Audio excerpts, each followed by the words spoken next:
Bismillahirrahmanirrahim. Oke, Assalamualaikum warahmatullahi wabarakatuh. Saya Ramdan Robial Hamimi dari Fakultas Teknik Prodi Teknik Informatika. Insya Allah di sini saya akan mempresentasikan matkul fisika dengan judul Menghitung Hambatan Resistor dengan Multimeter. Oke, lanjut. Di sini ada beberapa topik yang akan dipresentasikan. Yang pertama ada introduction, yaitu pengenalan dulu. Yang kedua ada goals, yaitu tujuan. Yang ketiga ada prosedur, langkah-langkah atau step-steps. Yang keempat ada result, ada hasil.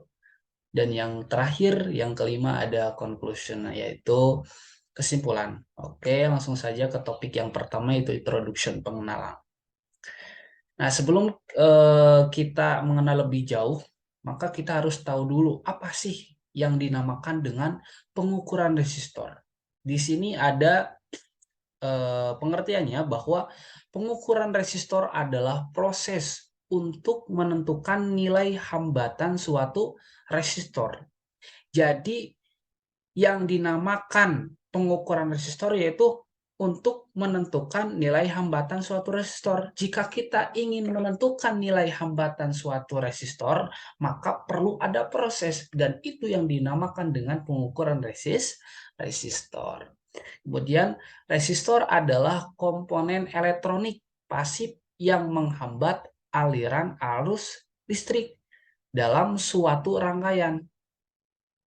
Jadi kalau kita analogikan, contoh kita dari Soekarno-Hatta, dari Uninus ingin ke Rumah Sakit Bayangkara. Nah, yang biasanya ditempuh dengan waktu 30 menit, ini ditempuh dengan waktu 1 jam. Nah, berarti dalam perjalanan itu ada suatu hambatan, entah itu karena ada lampu merah atau memang ada suatu kecelakaan dalam perjalanan. Nah, itu yang disebut dengan hambatan.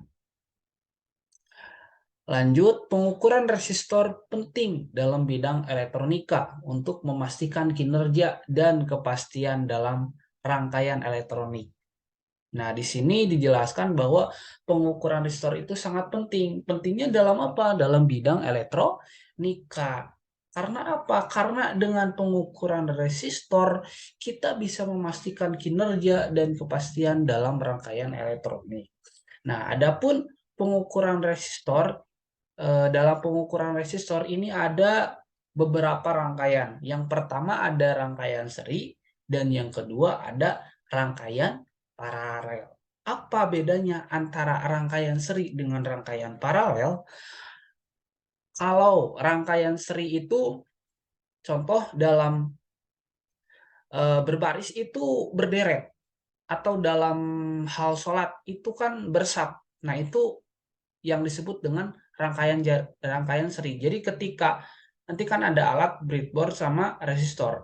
Nah, jadi ketika resistor dimasukkan ke dalam breadboard, itu resistornya itu berderet gitu. Itu yang dinamakan dengan rangkaian seri. Nah, sedangkan rangkaian paralel itu kalau dalam aturan berbaris itu berbanjar. Jadi barisnya itu dari depan ke belakang, kayak seperti dalam upacara bendera. Nah, itu yang disebut dengan paralel. Jadi ketika resistor dimasukkan kepada breadboard itu eh, seperti dalam upacara, jadi berbanjar. Oke, kita simpulkan. Jadi kalau rangkaian seri itu bersab seperti sholat. Nah, sedangkan rangkaian paralel itu berbanjar seperti dalam upacara.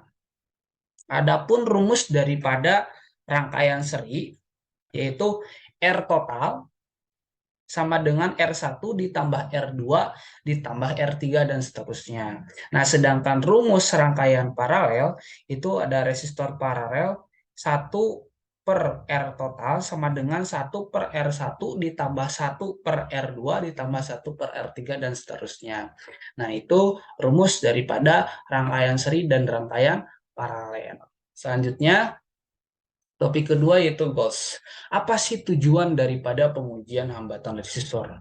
Nah, di sini disebutkan bahwa tujuan pengujian hambatan resistor menggunakan rumus dan multimeter adalah untuk mengukur nilai hambatan resistor dengan akurat. Nah, beberapa tujuan lain diantaranya yaitu verifikasi nilai normal, identifikasi perubahan nilai hambatan, dan yang ketiga, pemecahan masalah. Jadi selain daripada tujuan pengujian hambatan itu untuk mengukur nilai hambatan resistor dengan akurat, di sini ada beberapa tujuan lain. Yang pertama ada verifikasi nilai normal, yang kedua ada identifikasi perubahan nilai hambatan, dan yang terakhir ada pemecahan masalah. Selanjutnya, pengujian resistor yang akurat merupakan hal yang penting dalam pemeliharaan rangkaian elektronik. Melalui pengukuran yang tepat, dapat dipastikan bahwa resistor berfungsi sesuai dengan spesifikasi dan membantu dalam mendeteksi kerusakan atau perubahan nilai hambatan yang dapat mempengaruhi kinerja keseluruhan rangkaian. Oke, langsung ke topik yang ketiga, yaitu prosedur, step-step atau langkah-langkah. Nah, di sini dalam topik 3 atau prosedur, kita dibagi dua, ada alat dan bahan, dan yang kedua ada steps atau langkah-langkahnya. Yang pertama ada alat dan bahan. Apa saja sih alat dan bahannya itu? Yang pertama ada breadboard. Jadi breadboard itu bentuknya seperti persegi panjang dua gitu. Nah, nanti di tengah-tengahnya tuh ada bolong-bolong. Bolong-bolongnya itu untuk apa? Itu untuk memasukkan resistor itu. Nah, yang kedua ada resistor. Jadi bentuk resistor itu seperti kawat. Nah, di tengah-tengahnya itu ada seperti bulat gitu ya, itu yang dinamakan dengan hambatan. Yang ketiga ada multimeter. Multimeter itu yaitu untuk alat untuk mengukur resistor, baik itu menggunakan resistor rangkaian seri atau paralel. Nah, yang keempat ada kabel jumper. Kabel jumper itu yaitu untuk mengukur menggunakan multimeter. Jadi nanti kabelnya itu dipasangin ke dalam resistor, terus ke multimeter, nanti dihitung sama multimeter. Nah, itu alat dan bahan.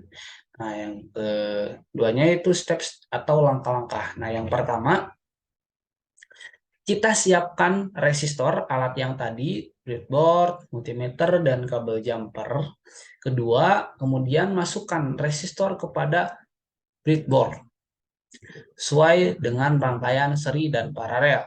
Nah, ini masukkan resistor kepada breadboard. Tadi disebutkan bahwa apabila seri itu berderet, nanti resistor dimasukkan ke breadboard itu kalau misalkan seri itu berderet, bersap. Nah, sedangkan paralel berbanjar atau dalam upacara tuh ya seperti baris berbaris dalam upacara dari depan ke belakang berbanjar. Nah, yang ketiga, selanjutnya kita hitung kawat resistor tersebut dengan menggunakan multimeter. Yang keempat, setelah itu tuliskan hasil OHM di tabel yang sudah disiapkan. Kelima, lalu hitung hasil OHM dari hasil multimeter dengan menggunakan rumus. Kemudian bandingkan hasil hambatan pada multimeter dan hambatan pada rumus yang sudah ada. 7, terakhir hitunglah jumlah error antara hasil dari hambatan multimeter dan hambatan rumus. Nah, ini yang 7, hitunglah jumlah error. Jadi nanti terakhir ketika kita sudah menemukan nilai hambatan pada multimeter dan hambatan pada rumus, nah kita hitung ada error, nanti dalam tabel ada error. Nah, apa sih rumus dari error itu? Rumus daripada error itu yaitu NM dikurang NR dibagi NR. Jadi nilai multimeter dikurang nilai rumus dibagi nilai rumus. Itu rumus daripada jumlah error. Oke, langsung saja di sini ada hasil percobaan rangkaian seri yang kemarin sudah dilakukan. Nah, percobaan pertama R1-nya memakai 47, R2-nya memakai 47, dan R3-nya 47. Nah, ketika dihitung menggunakan multimeter, ini hasilnya 139. Nah, sedangkan dihitung menggunakan rumus, ini hasilnya 141. Dan ketika dihitung errornya antara hambatan multimeter dengan hambatan rumus, errornya dapat 0,0144%. Nah, percobaan kedua, R1-nya 150, R2-nya 150, dan R3-nya 150. Nah, ketika dihitung menggunakan multimeter, ini hasilnya 442. Nah, sedangkan dihitung menggunakan rumus, hasilnya 450.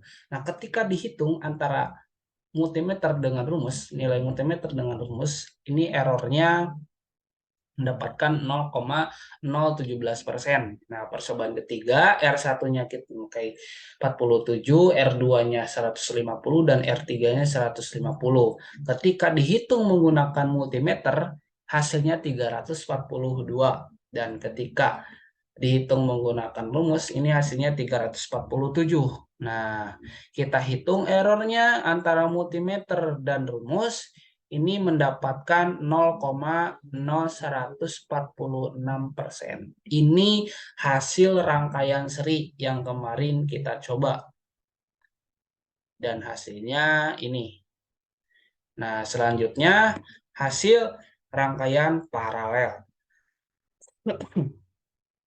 Yang percobaan pertama sama seperti rangkaian seri, R1-nya 47, R2-nya 47, dan R3-nya 47. Nah, ketika dihitung menggunakan multimeter, ini hasilnya 16. Nah, sedangkan dihitung menggunakan rumus, hasilnya 15,6. Nah, ketika dihitung errornya antara dari multimeter dan rumus, errornya mendapatkan 0,28%. Nah, percobaan kedua, R1-nya 150, R2-nya 150, dan R3-nya 150. Nah, ketika dihitung multimeter, ini mendapatkan 50,5. Nah, sedangkan dihitung menggunakan rumus menghasilkan 50. Dan ketika dihitung errornya antara multimeter dan rumus, ini menghasilkan 0,012%. Nah, percobaan ketiga sama seperti rangkaian seri, R1-nya 47, R2-nya 150, dan R3-nya 150. Nah, ketika dihitung menggunakan multimeter, ini hasilnya 29, sedangkan dihitung menggunakan rumus hasilnya 28,8, dan ketika dihitung errornya antara multimeter dan rumus, ini hasilnya 0,07%. Ini hasil daripada rangkaian paralel. Selanjutnya ada topik yang terakhir yaitu conclusion, kesimpulan. Jadi pengukuran resistor bertujuan untuk memastikan bahwa resistor berfungsi sesuai dengan spesifikasi dan mengidentifikasi masalah. Jika ada ketidaksesuaian atau perubahan nilai yang signifikan, mungkin perlu dilakukan penggantian resistor atau pengecekan lebih lanjut untuk memahami penyebab perubahan. Jadi apabila ada ketidaksesuaian atau perubahan yang mana nilainya itu sangat signifikan, maka itu perlu dilakukan penggantian resistor atau pengecekan lebih lanjut untuk memahami penyebab perubahan tersebut. Oke, mungkin itu saja yang dapat saya presentasikan. Mudah-mudahan bermanfaat. Mohon maaf apabila ada perkataan yang kurang berkenan, mohon dimaafkan. Allahumma fiq. Wassalamualaikum warahmatullahi wabarakatuh.